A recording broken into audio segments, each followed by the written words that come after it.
Bom, boa noite, sejam todos bem-vindos a esse webinar. Em primeiro lugar, eu queria agradecer a Cíntriga pela possibilidade de a gente realizar esse webinar e discutir aí um pouco sobre o menisco com grandes amigos, o Dr. Gustavo Dantas de Maringá, o Dr. Marcelo Torres de Goiânia e o Dr. Sérgio Camilto de Maceió. Então, nós vamos dar início aqui no nosso webinar, falando um pouco da lesão do menisco e da importância da preservação do menisco. Então, o menisco são duas estruturas semicirculares que ficam sobre o platô tibial lateral e medial. Ele é composto principalmente de colágeno do tipo 1. Essas fibras de colágeno têm uma orientação circunferencial, radial e perfurante, e também possui algumas fibras elásticas que ajudam na deformação e na dispersão de carga do menisco. Se a gente olhar um feto com 10 semanas de formação, ele já tem sinais do menisco que está se formando, e esse feto com 16 semanas já tem um menisco lateral totalmente formado e vascularizado.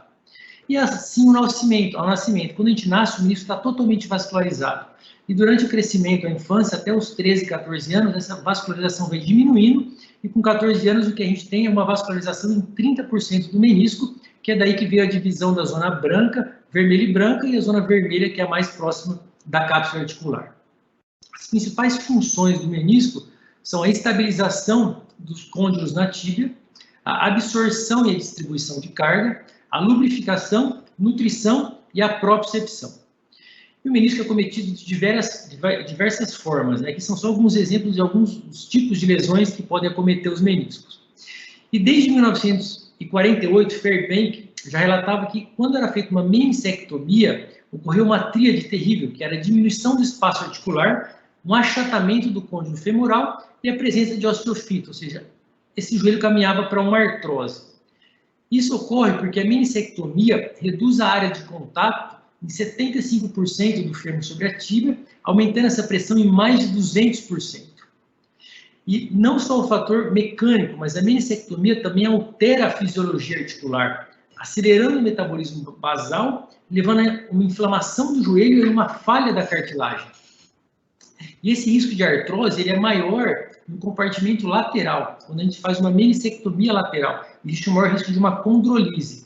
Isso porque no compartimento lateral ele é mais móvel que o medial, e no lado medial a gente tem uma superfície côncava com uma convexa, e do lateral são as duas superfícies convexas. Então o menisco faz mais falta ainda nesse compartimento. E o menisco medial associado ao LCA, quando ele é retirado, ou seja, feito uma meniscectomia, ele aumenta a instabilidade anterior, aumentando a força sobre o enxerto do LCA em até 50%. E quando a gente olha a literatura, são os piores resultados. A meniscectomia medial associada à reconstrução do LCA a longo prazo. Então, hoje é um consenso mundial que a gente deve preservar o menisco sempre que possível. Existem alguns livros que falam só sobre menisco e alguns congressos que a gente passa lá 3, 4 dias só discutindo o menisco e como é que a gente pode preservar ele. Então, as principais indicações de sutura são as lesões agudas e sintomáticas, periféricas, normalmente maior que 7 a 10 milímetros, na zona vermelha e branca e vermelha, lesões instáveis, que o menisco não tem uma deformidade, e aquele tipo de paciente que vai colaborar com a reabilitação e que tem um joelho estável. As principais contraindicações são lesões degenerativas de paciente idoso, lesões estáveis, um tecido não viável do menisco, doenças de colágeno ou de reumatismo, alguma infecção, e aquele paciente tem um perfil não colaborativo. E algumas lesões que até então não eram suturadas, como as lesões complexas, que se estendem até a zona branca, o atleta jovem, hoje também tem indicação de sutura. E o próximo passo é, qual que é o material necessário para se fazer essa sutura e o que a gente precisa ter de habilidade técnica para suturar o menisco. Então, primeiro é localizar e identificar a lesão. Lesões nessa região da zona branca do menisco, com flex solto, dificilmente a gente vai conseguir alguma sutura. Daí a gente acaba tendo que fazer a meniscectomia e depois o Marcelo vai falar para a gente o que a gente tem de opção quando a gente acaba tendo que fazer uma meniscectomia. Já lesões na zona vermelha e branca, na zona vermelha, normalmente são lesões grandes, lesões vascularizadas, essas lesões precisam ser suturadas.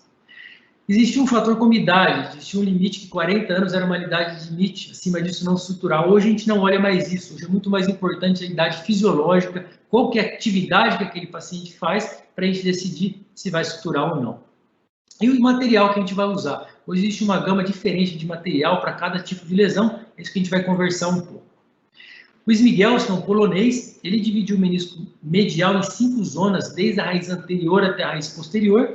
Cada zona é um tipo de lesão. Mas para simplificar nossa conversa, nós vamos dividir em corno anterior do menisco lateral e medial, corno médio e corno posterior. Então, aquelas lesões que acometem o corno anterior e o corno médio, a gente é passivo de fazer a sutura out-in, que é aquela sutura de fora para dentro. Já a sutura in-out, que é a sutura de dentro para fora do joelho, a gente faz ela no corno médio e no corno posterior dos dois meniscos.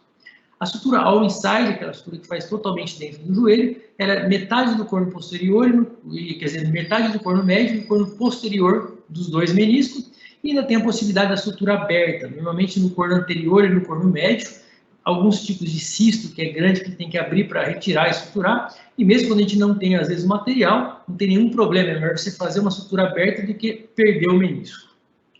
Para cicatrizar, a gente pode usar algumas artimanhas. A reconstrução do LCA associado tem uma maior cicatrização pelo sangramento, então a gente pode usar uma raspa no menisco, uma trefinação, uso de shaver, alguns autores usam coágulo de fibrina ou até PRP para ajudar na cicatrização. Então, suturar altinha, aquela de fora para dentro. Existem algumas agulhas especiais, a gente vai entrando com essas agulhas de fora para dentro, pegando o menisco e a cápsula, e vai trazendo esse fio de dentro do joelho para fora. Tá? Em alguns casos, até uma agulha de injeção pode ser usada para fazer essa sutura. E algumas agulhas especiais a gente consegue até um pouco mais no corno posterior dos meniscos. Depois a gente faz um nó na cápsula, na parte capsular desse tipo de sutura. A sutura inside out, de dentro para fora, a gente usa algumas cânulas. Tem essas cânulas que são tubulares duplas, elas têm diferentes formatos para cada região do menisco. Você passa a agulha de dentro do joelho para fora. Vantagem é que com esse tipo de sutura você pode fazer um ponto vertical, um ponto horizontal, na parte superior ou na parte inferior do joelho. Uma desvantagem é que você tem que, quando vai na parte mais do corpo posterior, nós temos que fazer um acesso póstero medial ou póstero lateral para proteger as estruturas vasculos nervosas. E um cuidado que tem que ter no menisco medial é não dar o ponto sem olhar na parte posterior, porque quando você faz esse nó, é quando você faz uma apreensão das estruturas vasculo nervosas no corno posterior. Já no corno anterior, no corno médio, você pode dar o ponto com acesso pequeno, que você não tem risco de prender nenhuma estrutura. A sutura all inside, porque ela é totalmente dentro do joelho, a primeira geração eram essas âncoras absorvíveis, só que elas eram duras, ficava meio saliente, dava muita complicação como lesão de cartilagem ou corpo livre. E a segunda geração são esses dispositivos que vêm prontos já com 2 ou até 7 pontos que podem ser dados, que facilitou bastante esse tipo de sutura. Tá? É uma sutura que você entra pelo portal, você entra com esse dispositivo, eles são bem seguros, eles fazem um disparo em pico absorvível na cápsula do joelho. Normalmente eles podem ser 2 dispositivos que saem e você puxa esse nó pela articulação e já acaba já fechando a lesão, que facilita bastante. Esse é só um tipo de dispositivo on inside, existem os rabos de porco, existem essas pinças que pegam o menisco por volta, então existe uma gama de dispositivos diferentes para diferentes tipos de lesões que podem ser usadas on inside também. Aqui é um exemplo de uma lesão complexa, normalmente ela comete a parte posterior do menisco lateral.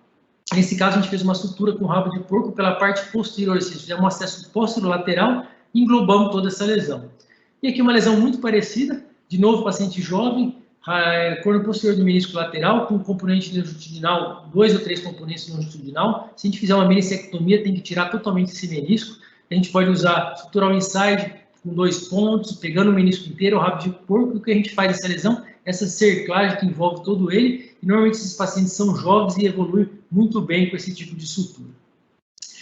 Depois tem 2 tipos de lesão especial, que é a lesão em rampa, que é na região póstero-medial do menisco medial, e lesão de raiz. São 2 lesões que não podemos deixar desapercebidas hoje, pois o Sérgio Canuto vai falar da lesão em rampa e o Gustavo Dantas vai falar da lesão meniscal e como é que a gente aborda elas. Em relação ao pós-operatório, a reabilitação, o mais importante é a gente manter uma limitação da flexão até 90 graus por 4 semanas ou até 6 semanas, porque quando a gente passa disso, existe uma extrusão do menisco que muitas vezes atrapalha a sutura. Em relação à carga, depende muito. Na maioria das vezes, a gente mantém uma carga parcial de 4 a 6 semanas, mas depende do tipo da lesão que foi suturada. Por exemplo, uma lesão de raiz, uma lesão radial, você não pode pôr carga porque vai atrapalhar a cicatrização, diferente de uma lesão longitudinal, que a carga vai ajudar na cicatrização. Os resultados são bons da sutura, muito se discute da ressonância para avaliar uma sutura, mas existe muito falso negativo, porque a cicatrização do menisco pode ser confundida com uma nova lesão. Então, o ideal era uma artrotoma, uma artrorressonância, mas a gente acaba não fazendo isso para verificar se cicatrizou ou não, e os principais trabalhos se baseiam no resultado clínico. A gente pode ver que os resultados são bons, acima de 90% de cicatrização, e os melhores resultados é quando a gente tem uma associação com a reconstrução do ligamento cruzado anterior. As complicações que a gente tinha era muito com aqueles dispositivos de primeira geração, como corpo livre, sinovite ou lesão de cartilagem. Isso tem diminuído muito com esses novos dispositivos. E as lesões vasculares nervosas, se a gente tomar cuidado, principalmente na região posterior, fazer acesso para proteger, o índice é muito pequeno. Então, a gente vê hoje que cada vez mais as lesões são consideradas suturáveis ou reparáveis. A maioria delas é em associação com o LCA, que são os melhores resultados a longo prazo. Então, na dúvida, a gente deve sempre optar pela sutura do menisco, uma vez que a sutura ela preserva o joelho, leva menos alteração de artrose, tem bons resultados, principalmente associado ao LCA. Hoje a gente tem uma gama diferente de possibilidades de material e está cada vez mais próximo a essa tecnologia do que a gente imagina e acessível cada vez mais a todo mundo. Então, é isso que eu tinha para falar da lesão em geral, e agora nós vamos passar para convidar o Dr. Gustavo Dantas, que vai falar para a gente da lesão da raiz meniscal. Boa noite, Gustavo. Boa noite, Vitor. Boa noite aos colegas, Marcelo, Sérgio, boa noite, equipe da Síntegra. É um prazer estar aqui com vocês, com o pessoal de casa. E eu vou falar sobre lesão de raiz meniscal. Deixa eu compartilhar nossa aula aqui.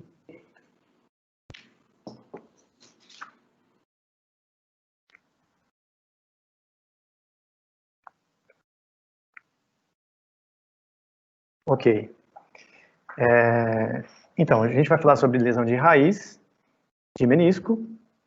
A lesão de raiz é uma lesão que até pouco tempo era subdiagnosticada, né? E de uns anos para cá a gente tem abordado mais, a gente tem visto mais e tem realmente trabalhado em cima dela. A lesão da raiz, por definição, é a lesão que ocorre desde a inserção óssea, né? Que pode ter avulsão óssea, e se estende até o tecido meniscal, cerca de 1 centímetro do tecido meniscal. A relevância da lesão da raiz, como o Vitor colocou, uma lesão de raiz ela vai comprometer a função do menisco, e esse tende a ter uma extrusão do menisco, ele tende a perder a função e alterando a cinemática do joelho. Isso mostra essa extrusão meniscal, e isso acaba trazendo uma pressão nesse compartimento articular, levando à degeneração de cartilagem, lesão óssea conseguinte. Esse estudo biomecânico mostra que uma lesão da raiz meniscal tem o resultado e a consequência de uma menissectomia completa. Por isso é tão importante a gente abordar as lesões de raiz meniscal, cada vez mais cirúrgicas, né? Eu vou falar um pouquinho das lesões de raiz anterior, que são mais raras e normalmente iatrogênicas, né? Como na abordagem de artroscopia simples, portal anteromedial, se fizer muito baixo, você pode iatrogenicamente machucar a lesão, o corno anterior dessa raiz. As lesões do corno anterolateral, como se inserem, têm origem junto ao LCA, podem ser lesionadas nas confecções de túnel tibial, né? E às vezes a fresagem para fraturas diafisárias. Esse é um caso nosso, uma lesão, uma avulsão de raiz meniscal, uma avulsão de LCA, e como o menisco externo se insere na mesma região, aqui a gente teve uma insuficiência do menisco lateral e, por fim, uma extrusão deste e paciente com sintoma, devido a esse tipo de lesão. Isso é uma técnica de reinserção de anterior com ancoragem, um trabalho italiano, e é uma ideia bacana de você ancorar a raiz anterior do menisco lateral, através de âncora, medial ou lateral. Vou falar agora da lesão da raiz posterior do menisco lateral, que é uma lesão traumática, e normalmente associada à lesão de ligamento cruzado anterior. A incidência, em um estudo de literatura com 4.000 casos consecutivos, mostrou 6,6% de lesão do corno posterior do menisco lateral, associando esse tipo de lesão a trauma de alta energia, né, esportes de pivô e contato, e um fator de risco associado era a lesão do outro menisco medial concomitante. Esse estudo foi do Santi Group, liderado pelo Dr. Bertrand Sandricoté, e aqui a imagem mostra como que o joelho funciona em luxação, né, quando rompe o cruzado anterior, existe essa contusão do côndilo posterior na tíbia, e aí você pode ter a lesão do menisco lateral nesse tipo de trauma. As classificações para lesão posterolateral, a mais usada, conhecida de Forkel, essa é mais anatômica, de Krisch, que é mais recente, de 2020, e leva em consideração também o ligamento menisco femoral posterior. Para diagnóstico, a ressonância magnética é uma boa ferramenta, porém, alguns estudos mostram que a sensibilidade e especificidade é muito menor do que para lesão de menisco medial. Os sinais são parecidos, o ghost sign, no axial, esse espaço que tem entre o córneo posterior e a inserção tibial, porém, até 67% de falso negativo. A notícia boa aqui é que a reinserção tem bons resultados. Esse estudo de Anderson mostra que até mais de 90% dos casos de reinserção anatômica, eles cicatrizaram. Esse estudo tem um follow-up de 60 meses e com second look artroscópico e imagem de ressonância magnética. Agora eu vou passar para a lesão de raiz posterior do menisco medial, que é a mais comum das lesões de raiz meniscal. Por ser também menos móvel, mais fixa, ela tem mais chance de lesar. A incidência é maior, até 20% das lesões de raiz, das lesões de menisco são de raiz meniscal, e ao contrário da lesão do menisco lateral, a maioria é atraumática, não tem um trauma associado, ou um trauma banal. Esse é o perfil do paciente, é o paciente que tem mais idade, mais sobrepeso, normalmente mulheres com geno varo. A clínica de dor inespecífica, muitas vezes o paciente relata que ao levantar de uma cadeira ou ao subir numa cadeira, sente um estalido doloroso, e daí então tem dor abrupta, tem dor às vezes aguda e intensa, e o teste clínico, o achado clínico é inespecífico. É um paciente que tem um quadro de dor medial, meniscal, mas não é específico para a lesão. A ressonância magnética aqui é mais sensível e específica. O ghost sign é clássico no corte sagital. No corte axial, a gente vê esse gap entre o córneo posterior e a inserção tibial. E no corte frontal, a gente vê esse espaço, esse truncation sign, com extrusão meniscal que pode acontecer já em casos agudos. Esse trabalho de Harper, de radiologia. Consequência, o Vitor colocou bem que a consequência de uma lesão meniscal, e em particular da raiz, leva a extrusão meniscal, leva a sobrecarga condral, sobrecarga óssea, e esse estudo de Robertson, em particular, mostra que até 80% dos pacientes com osteonecrose primária ou idiopática do joelho tinham lesão de raiz meniscal.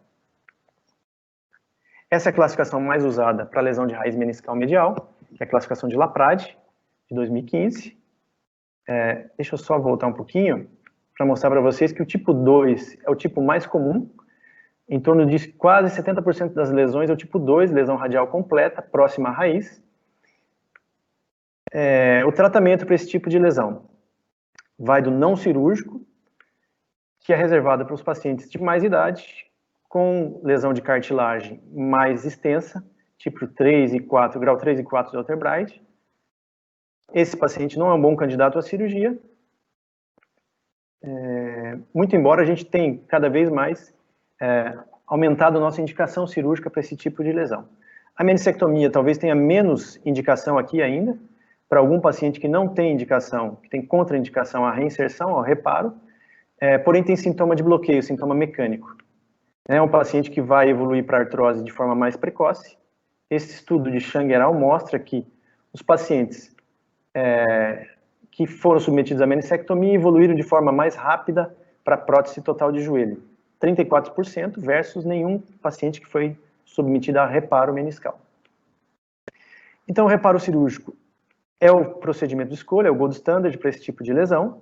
Sempre que possível, a gente tem que indicar. Os autores falam que a reinserção anatômica é importante e relatam que a reinserção não anatômica funcionalmente não funciona, ou seja, funcionalmente o paciente vai ter consequência de uma reinserção não anatômica E a técnica mais utilizada é a técnica duplo túnel pull-out, que é a mais comum, que é esse modelo de fixação de sutura meniscal e fixação transóssea, que a gente utiliza também, né?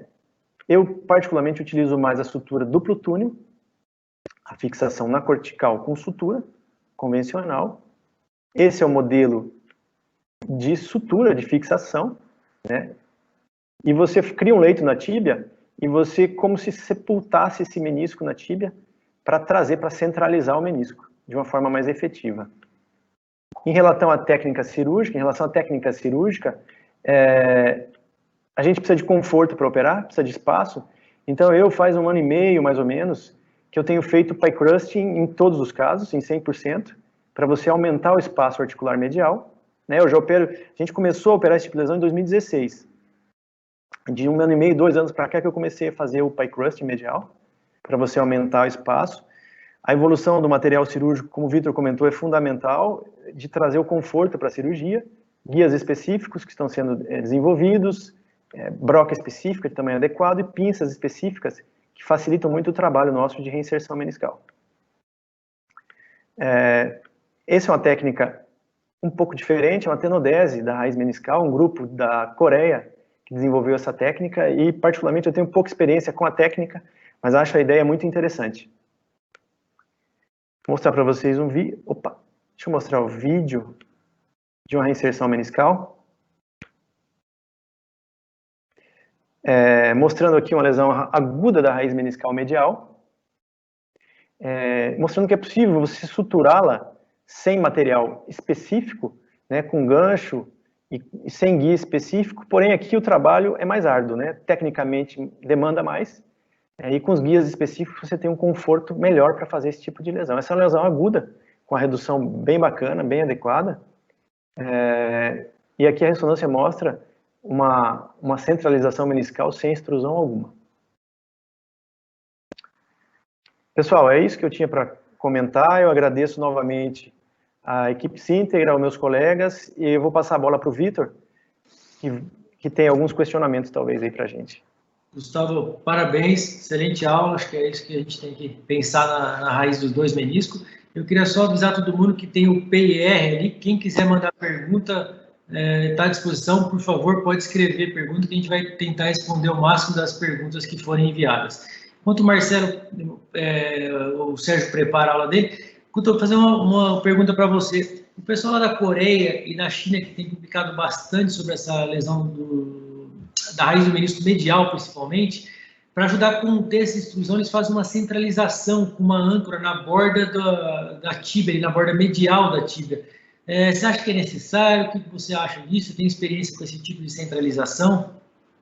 Vitor, eu acho interessante, eu não tenho experiência, mas eu acho interessante porque tem estudo dos próprios coreanos, do próprio Kim, que mostra que mesmo você suturando a raiz meniscal e você tendo uma sutura efetiva, você não consegue centralizar o menisco. Você continua com essa extrusão meniscal. E é o que a gente tem percebido. A gente faz a cirurgia, a gente sai satisfeito, a inserção é bacana, mas se você faz a ressonância controle, às vezes você tem o menisco ainda extruso. Então, eu acho que tem caso que tem maior extrusão, um gap maior, eu acho que vale a pena. Eu acho que é interessante esse tipo de pensamento, sim. Não, muito bom. A gente pode discutir mais um pouco isso daí. Eu vou pedir, se você puder, por favor, acho que parar de compartilhar aí para o Sérgio poder carregar a aula dele. Então, agora nós vamos falar um pouco, para o Sérgio Canuto de Maceió, sobre a lesão em rampa. Está voltando. Aqui. Já, a palavra é sua aí, vamos lá. Boa noite a todos. Boa noite, Vitor, Gustavo, Dantas, Marcelo Torres. Obrigado pelo convite da Sintegra para participar desse webinar. Foi? Não, tá certo.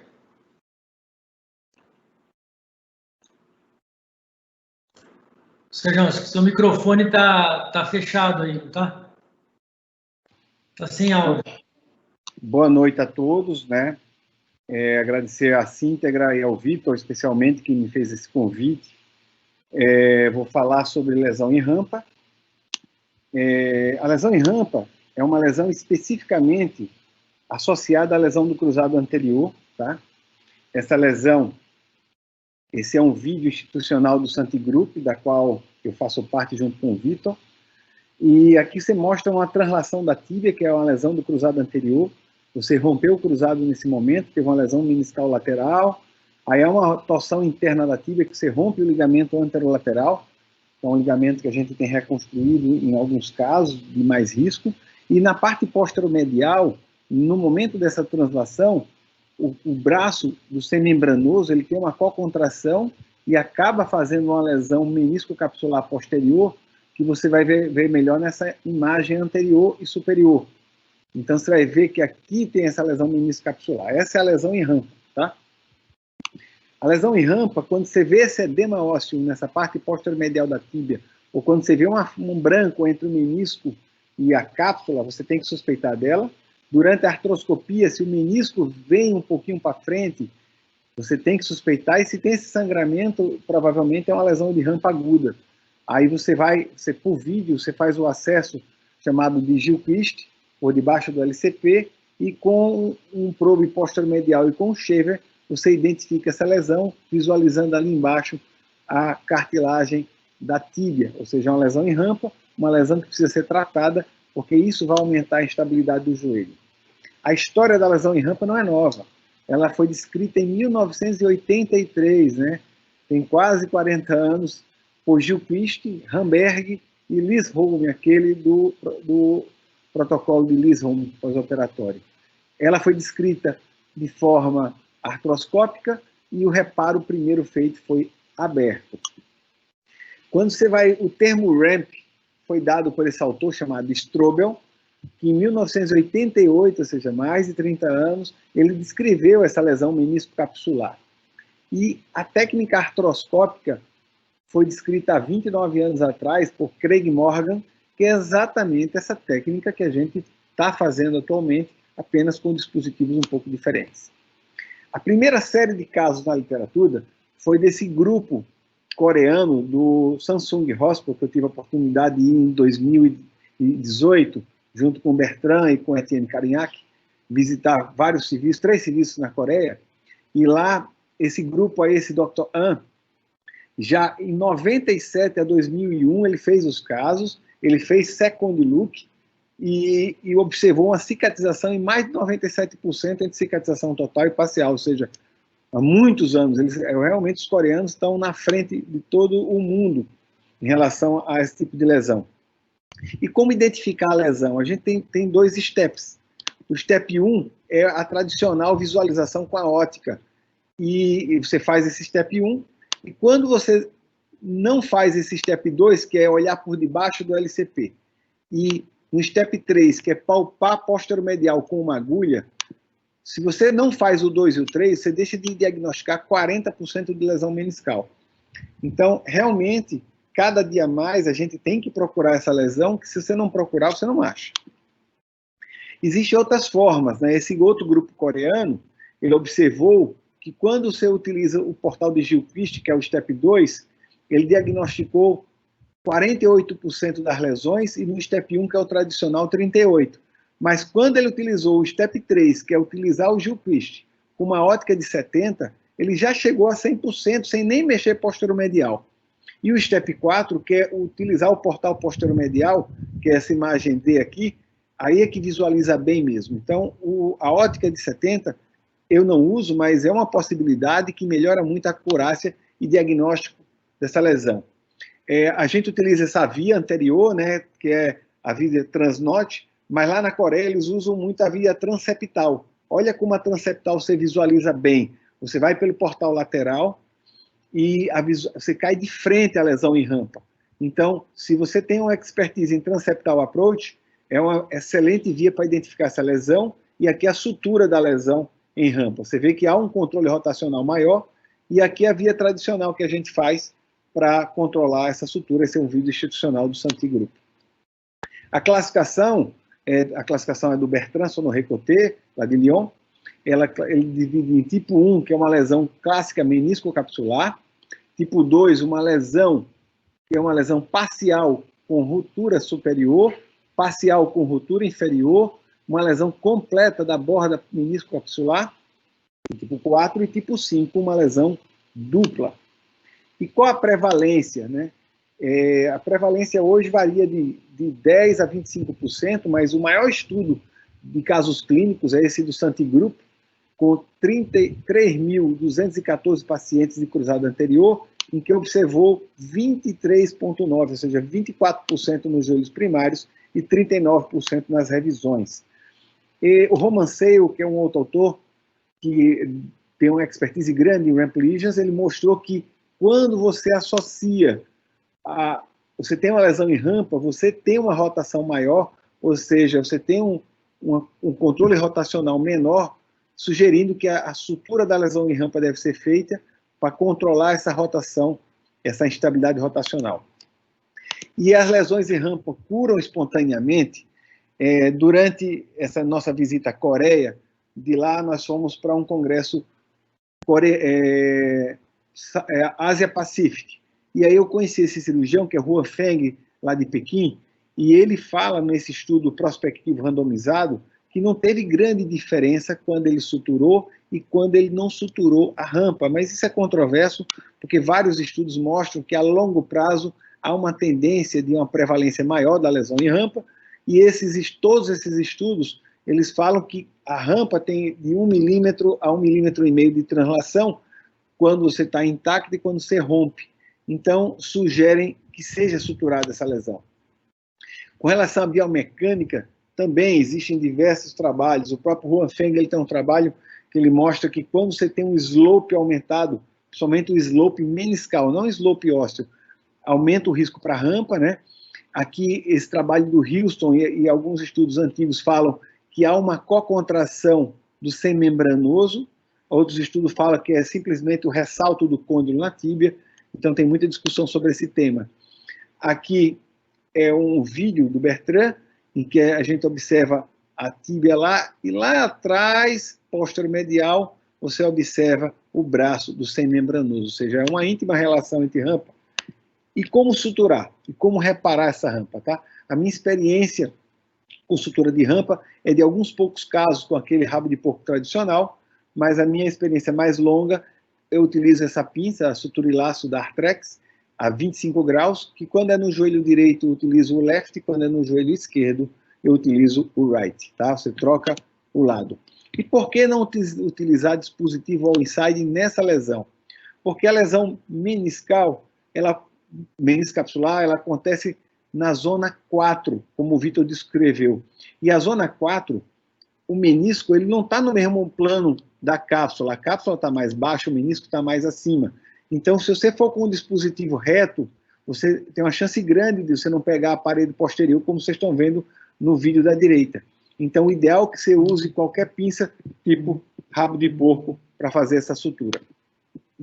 Aqui é um vídeo de uma lesão meniscal, em que você vê a lesão em rampa, acessado pelo portal posterior-medial, e nesse momento é passado a pinça, a pinça suturilace, 25 graus, você amarra a lesão desde a cápsula posterior-medial até o menisco, você passa o PDS, que geralmente é 1 ou 2,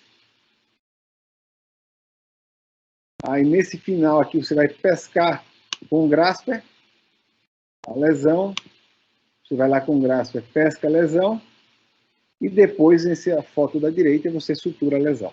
Então é dessa forma que é reparado esse tipo de lesão meniscapsular. O portal posterior-medial, você tem que fazer ele proximal e posterior ao côndilo medial, e ele não é isento de complicações, você pode ter hemartrose, por lesão da veia safena, você pode lesar também o nervo safeno, em 1,8% dos casos, porém a prevalência de lesão desse nervo ela é bem maior na retirada do enxerto. O protocolo de pós-operatório para sutura em rampa é bem parecido com as suturas meniscais, como o Vitor mostrou anteriormente, né? Você usa muletas por 4 a 6 semanas, você pode ter carga normal em extensão, e a flexão até 90 graus você restringe entre 4 e 6 semanas. Como conclusão, a lesão em rampa é uma lesão que está relacionada à lesão do LCA. Ela tem uma prevalência que varia de 10% a 25% dos LCAs primários. Os fatores de risco são pacientes jovens, sexo masculino, lesão crônica e slope aumentado, principalmente slope meniscal aumentado. A implicação clínica é uma translação anterior maior, entre 1 a 2 milímetros, e um aumento da estabilidade rotatória. E o reparo da ramp melhora, sem dúvida, a biomecânica do joelho. Ela pode ser considerada uma estabilidade posteromedial, há uma incidência aumentada nas revisões, chegando a 40% naquele estudo do Santigroup. A cura espontânea é discutível, porém lesões pequenas e estáveis, possivelmente pode não ser necessário uma sutura. E o reparo é feito com a pinça 25 graus, na minha experiência, a suturilace da Artrex. Você pode utilizar aquelas pinças que tem um furinho na ponta, mas é bem mais difícil e demanda bastante técnica. Então, queria agradecer especialmente ao Vitor por ter me convidado a esse webinar, e ao Bertrand, que não está aqui, mas os dois por ter cedido material para a minha apresentação. Então, muito obrigado. Sérgio, excelente, boa aula, obrigado. Vou te fazer uma pergunta aí, enquanto o Marcelo vai preparando. A lesão em rampa ela também é chamada por alguns atores de hidden lesion, ou lesão escondida, porque pela difícil visualização, como você mostrou, que 40% dos casos a gente não vê se a gente não for olhar lá atrás, né? Como é que é a sua rotina? Quais os casos que você vai com artroscópio na região postomedial? Todos os casos ou não? Como é que você faz de rotina as suas reconstruções LCA? Então, Vitor, de um ano para cá, pelo menos um ano e pouco para cá, de rotina, eu tenho buscado procurar essa lesão, tá? Eu, nos últimos 4 anos, eu suturei poucas rampas, os 5 anos, poucas rampas, porque justamente eu não ia em todos os casos, eu só ia naqueles casos que eu percebi que tinha uma translação muito grande, mas de 1 ano e 3, 4 meses para cá, eu tenho feito em praticamente todos os casos, exceto algum caso que eu não consiga. Eu tive uma revisão que tinha uma espinha tibial muito elevada, um joelho muito apertado, eu não consegui acessar a posterior, mas, assim, de uma forma geral, tenho ido para todos os casos. E eu indico sutura na maioria, porque eu só não indico sutura se ela realmente for muito pequena e eu, por acaso, não tiver o material, mas, de uma forma geral, eu indico sutura. Joia, boa, muito obrigado. Então, acho que a gente pode passar agora para a última aula. O Marcelo vai falar para a gente quando indicar a osteotomia na meniscectomia. Marcelo Torres de Goiânia. Bem-vindo, Marcelo. Por favor. Muito obrigado, Vitor. Obrigado pelo convite de participar aí. Obrigado à Síntegra pela oportunidade e parabenizar os colegas aí pelas brilhantes aulas que nós tivemos até agora. Então, eu vou continuar aqui falando em quando indicar uma osteotomia na meniscectomia. Nós já vimos a importância do menisco, sabemos que a evolução para a osteoartrose do joelho ela tem vários fatores. E dentre eles, os biomecânicos, né, são fatores bem importantes. E um trabalho de 2012 aqui desse grupo que foi publicado na KSTA mostrou que dentre esses fatores biomecânicos, 3 fatores são importantes: mau alinhamento, perda do tecido meniscal e lesão na cartilagem. E principalmente se esses fatores coexistem no mesmo paciente, é isso que a gente vai observar. O que a gente percebe é que forma-se então um ciclo vicioso com essa perda do volume do menisco, perda da cartilagem. Se o paciente já tinha um mau alinhamento, isso vai piorar o mau alinhamento e vai levar uma sobrecarga ainda maior no compartimento, e esse ciclo continua. Isso, então, é muito importante no desenvolvimento da osteoartrose. Esse trabalho foi publicado agora, em 2020, publicado na KSTA de abril. E ele mostra que, realmente, nos pacientes que têm varo, que têm o alinhamento em varo, e que a meniscectomia agrava sobremaneira a carga, seja a carga total ou a carga por pico de pressão pontual no compartimento afetado. E o que a gente percebe é que o joelho, quando ele tem um alinhamento normal, ou mesmo num joelho em varo, as forças que atuam no joelho, elas conseguem se equilibrar, seja a força do trato iliotibial, a força do momento adutor, de uma maneira que o joelho consegue manter a homeostasia desde que tenha preservado os seus meniscos, a cartilagem e os seus ligamentos. A perda de uma dessas estruturas, como a gente observa aqui agora, no caso de uma meniscectomia, num paciente que tem uma deformidade em varo, isso vai alterar sobremaneira a sobrecarga no compartimento medial. e, invariavelmente, em 2/3 dos casos, evoluem com lesão do compartimento medial na cartilagem. Geralmente são lesões bipolares. E isso progressivamente vai aumentando a deformidade em varo e vai afrouxando o compartimento lateral. E esse afrouxamento do compartimento lateral progressivo vai determinar uma evolução muito rápida da osteoartrose. Então, a gente vê que o mecanismo é contínuo e isso não tem como parar depois que foi feita a meniscectomia num paciente que tem deformidade e que evolui com lesão da cartilagem do compartimento medial.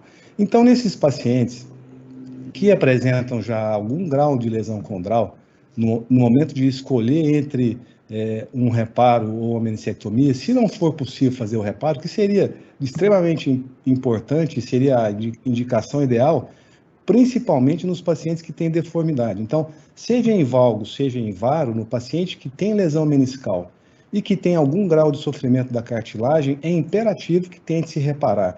E a gente sabe que hoje, como o próprio Vitor disse na apresentação dele, que mesmo nas lesões complexas ou nas lesões que estendem da transição da zona vermelha-branca e às vezes até chegando na zona branca, hoje a gente tenta o reparo sempre que possível. E nesses casos, a meniscectomia isolada é completamente contraindicada. E é a indicação mais precisa, então, para a correção do eixo nos pacientes que têm, então, deformidade óssea, lesão meniscal e lesão condral. É muito importante que essa avaliação ela seja feita de uma maneira global. A dor do paciente ela tem que ser pontual, não é uma articulação que pode ter uma dor difusa, a dor tem que ser no compartimento da lesão do menisco, da lesão condral. É importante que seja feita uma avaliação estática em leito, que você testa toda a estabilidade ligamentar, toda a deformidade, você analisa a deformidade e a instabilidade ligamentar. Mas é imperativo que seja feita uma avaliação em pé e na marcha, que você consegue avaliar, às vezes, se já existe alguma flambagem ou alguma decapitação externa ou medial que sugere uma gravidade aumentada. É muito importante que esse paciente tenha uma flexão e uma extensão completa ou próximo do normal e principalmente que não tenha flexo. O flexo é um fator que prediz um resultado ruim. A avaliação radiográfica tem que ser completa. A gente usa sempre uma radiografia em flexão, que é essa daqui, que é o Schultz ou Rosenberg, um panorâmico, um AP bilateral em apoio unipodálico e o perfil em 30 graus comparativo. Então, com essas avaliações e com a avaliação de ressonância magnética, a ressonância magnética dá uma ideia que já te leva a tentar ou não um reparo, mas a decisão, na minha mão, na maioria dos casos, é no intraoperatório. É ali que eu decido pela qualidade do tecido, pelo compartimento oposto, e eu levo em consideração todos esses fatores apresentados antes, se o paciente tem deformidade ou não, as radiografias, a redução do espaço articular, e se eu decido por uma osteotomia, o compartimento lateral tem que ser um compartimento bom, ou no máximo com uma ressecção de 30% do menisco, ou com uma lesão grau 2 da classificação de CRS. É importante que nós entendemos que a distribuição de carga no joelho normal, com o eixo de 180 graus, ele é sempre maior no compartimento medial, e isso é importantíssimo. Depois disso, então, é importante localizar a deformidade, se ela acontece, no caso do varo, se é no fêmur ou se é na tíbia, e então a gente traça o objetivo da correção. A correção ela tem objetivos diferentes no varo e no valgo. No varo, eu tento levar o eixo no mínimo a 180, mas sempre tendendo a um pouquinho de hipercorreção. Lembre-se que eu disse no início que esse paciente que é candidato para fazer uma osteotomia, ele tem uma lesão, no caso do varo, no compartimento medial. E a gente precisa, para descomprimir o compartimento medial, levar o eixo além de 180 graus. Então, nos casos de varo com lesão meniscal e condral do compartimento medial, nunca deixem o seu eixo a 180 graus no final. Existe uma tendência de levar isso para 182, 183 ou 184 graus de valgo, que corresponde mais ou menos àqueles 62% de Fujisawa. E no valgo, ao contrário disso, a gente tem o objetivo de trazer o eixo para 180. Como nós vimos anteriormente, 180 leva a minha carga maior para o compartimento medial e descomprime o compartimento lateral, que é o que nós desejamos na osteotomia. Lembrem-se bem, então, que a intenção da osteotomia é corrigir uma deformidade. Então, eu tenho aqui um osso com deformidade em varo, que após a osteotomia, ele passa a ser um eixo neutro do próprio osso. Então, eu corrigi uma deformidade. E não o contrário. Se eu tenho um osso normal e eu faço uma osteotomia, eu crio uma deformidade nesse osso. Então, eu saio de um osso normal e venho para um osso valgo, o que vai atrapalhar sobremaneira o resultado e principalmente a colocação depois de uma prótese total do joelho. E é importante observar que os resultados da osteotomia, ela depende basicamente do grau de deformidade. Nos pacientes com grau de deformidade acima de 5 graus, os resultados são bem superiores se for comparar aqui quando o osso tem um alinhamento neutro, que o resultado clínico é muito pior. Então, atentem-se a esse fato. Esse é um caso clínico, é um paciente de 41 anos, é corredor de rua amador, que me procurou com uma ressonância magnética, já mostrando uma lesão degenerativa grau 2 do menisco medial. Como ele já tinha, de imediato, algum sofrimento condral, à época eu não encontrei a ressonância aqui, mas aí eu já indiquei de imediato uma osteotomia.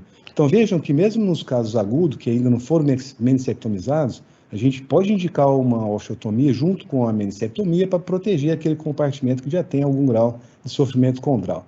Eu indiquei a osteotomia e esse paciente foi procurar um outro colega e fez a artroscopia e fez a meniscectomia medial. Vejam aqui o que aconteceu um ano após só. A gente vê então um intenso edema ósseo, o extrusão já de parte do menisco e um joelho completamente desestabilizado. Esse paciente parou de correr, me procurou novamente 4 anos após. Ele ficou 4 anos sem correr e queria saber se eu fizesse então aquela osteotomia que eu havia indicado no início, se ele podia voltar a correr, inclusive correr uma maratona.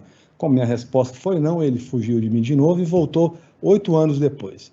Ele voltou porque ele voltou a tentar correr e fez uma meia maratona e quase não conseguiu terminar.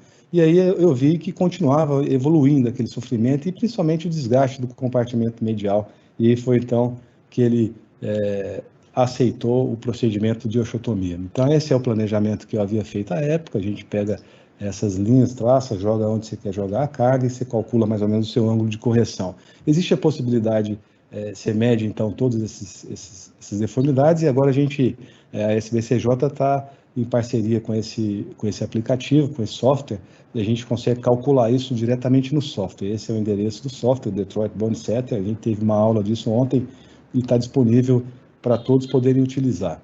E aí a gente consegue calcular exatamente o ângulo que você quer corrigir, o tamanho da sua cunha, isso você transpõe para a cirurgia e você consegue fazer a sua correção de maneira adequada. Eu acho que isso é imperativo hoje, não se deve jamais fazer uma cirurgia dessa sem ter um planejamento. O planejamento é fundamental numa osteotomia e exatamente é o que nós conseguimos nesse caso. Então a gente vê aqui uma correção com um eixo de 182 graus no final, a gente presta atenção também no plano sagital, na manutenção do slope tibial.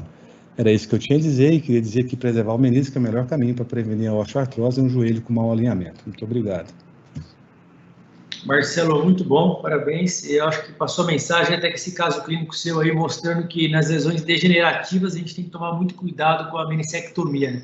Principalmente quando já tem um pouco de deformidade em varo. E se existe algum número aí de graus, quando o paciente tem essa deformidade em varo com essa menisco degenerativo, que você sabe que não vai conseguir reparar, que você indica a osteotomia, a partir de quanto que você indicaria a osteotomia?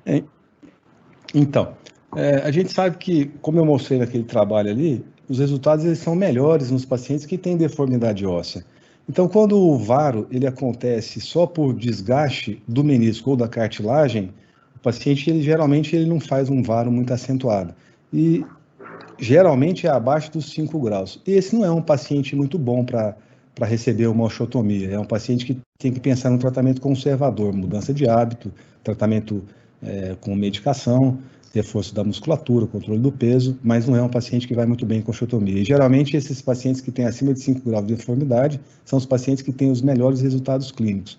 Mas eu volto a dizer que o mais importante é que seja analisado tanto para o valgo quanto para o varo a existência ou não de deformidade. A indicação da osteotomia é para corrigir uma deformidade, mesmo nos pacientes que têm lesão meniscal, seja aguda ou crônica, e mesmo quando você vai tentar reparar uma lesão meniscal aguda, só façam a osteotomia se existir mesmo uma deformidade no osso. A gente sabe que tem trabalho mostrando que se o paciente tem um eixo normal, com os ossos no alinhamento normal, a meniscectomia tem um resultado muito melhor a longo prazo do que nos pacientes que têm deformidade. Então, a gente tem que tentar puxar ao máximo a indicação de reparo meniscal nos pacientes com deformidade. Acho que essa combinação é uma combinação ruim. Então, hoje, o que eu tento fazer nos pacientes que têm deformidade, mas que não têm lesão condral, eu faço o possível para tentar reparar esse menisco no momento agudo da cirurgia e deixaria uma osteotomia só se esse paciente evoluísse com uma perda do reparo e aí eu tivesse que fazer uma meniscectomia e ele evoluísse com lesão condral. Ok. Gustavo, você mostrou que a lesão da raiz medial, muitas vezes degenerativa, está associada ao varo. Você associa a osteotomia no reparo da lesão da raiz medial? Vitor, não. Na minha casuística, nesses últimos anos, não fiz nenhuma osteotomia, mas é o que o Dr. Marcelo falou aí. Se você tem um joelho varo com deformidade óssea, talvez já nem seria uma boa indicação para fazer a reinserção meniscal já, né? Já partir direto para a osteotomia, né, e associar ou não essa reinserção. Então, não faço osteotomia, porém, eu tenho talvez poucos casos, ou nenhum caso, que tenha um varo ósseo constitucional mesmo. Talvez por isso não realizei esse tipo de reinserção, de correção junto, né? Sérgio, você mostrou ali bem da rampa, que a rampa ajuda na estabilidade do joelho. Você acha que aqueles casos que pós-LCA tá tudo bem, o cara volta com uma alça de balde ou com uma falha do LCA, pode ter sido uma rampa que não foi tratada, não foi vista ou não? Alguns trabalhos mostrando que isso pode ter essa relação. Sem dúvida. Assim, a minha experiência é que toda vez que eu tenho uma rampa, no exame clínico, eu percebo uma frouxidão maior, pelo menos 1 milímetro a 2 milímetros. Então, tem uma ressonância normal, que o Lachman dá 12 milímetros, eu já desconfio de uma rampa, isso a gente observa intra-op. Então, sem dúvida, essa rampa vai virar uma alça de menisco. Por isso que a gente tem que suturar, tá? Você pode até não suturar uma lesão muito pequena em rampa, mas eu tenho, assim, eu nunca publiquei isso, mas eu tenho quase convicção que você suturando a rampa, você clinicamente observa um melhor controle rotacional. Tem vários estudos clínicos que mostram a translação anterior. Eu até vi uma pergunta de um colega lá, do Túlio de Sorocaba, perguntando se você não tem expertise nesse material, justifica fazer aberto? Eu tenho dúvida também se justifica fazer aberto. A minha experiência é só com artroscópico. Eu sempre utilizo o rabo de porco, seja o canulado, seja aquele que tem um biquinho na ponta, que é muito mais difícil, muito mais demandante, mas é possível suturar. Você utilizar o Fast Fix como mostrei na aula, o colega sugeriu pegar um grasper, levantar a cápsula. Isso não é tão simples, isso pode até funcionar numa lesão grau 2 para cima, mas numa grau 1, que a cápsula está lá embaixo, não vai funcionar. Então, acho que você tem que sempre ter algum dispositivo para, se encontrar essa lesão, suturar. Vitor, posso responder uma pergunta aqui, porque eu acho que é uma pergunta importante que o Túlio perguntou. Um bate-bola. Ele está perguntando aqui se mesmo em varo dito fisiológico, bilateral, simétrico, indica a osteotomia, mesmo se um dos joelhos é pouco assintomático. Essa é uma dúvida. Essa acho que é muito importante responder isso, porque se o varo for constitucional, as forças se equilibram na articulação. Se não existe ainda nenhum sinal de lesão condral, se não tem nenhum sinal precoce, edema, alteração do sinal na cartilagem, nenhuma distensão lateral, o exame clínico é extremamente importante antes da ressonância. Você tem que testar, fazer estresse em varo, ver se esse lado lateral já não está entrando um pouco em falência. E se não existir isso, não há indicação para osteotomia. A indicação nesses casos é fazer, se não conseguir o reparo, seria a meniscectomia, mas seguir o paciente avisando que pode evoluir para artrose. Mas a gente não está autorizado a fazer essa osteotomia de proteção profilática, vamos dizer assim, em um joelho que não tem sinais de sofrimento condral.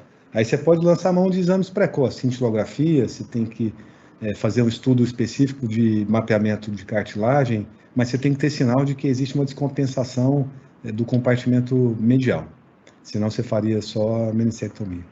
Já complementando até uma outra pergunta meio parecida, e naquele paciente a gente encontra às vezes mulher, faixa de 50, 55 anos, valgo ou quase eixo normal, com lesão do menisco medial, dor medial e artrose medial. Como é que você trata isso daí? Qual seria a sua opção?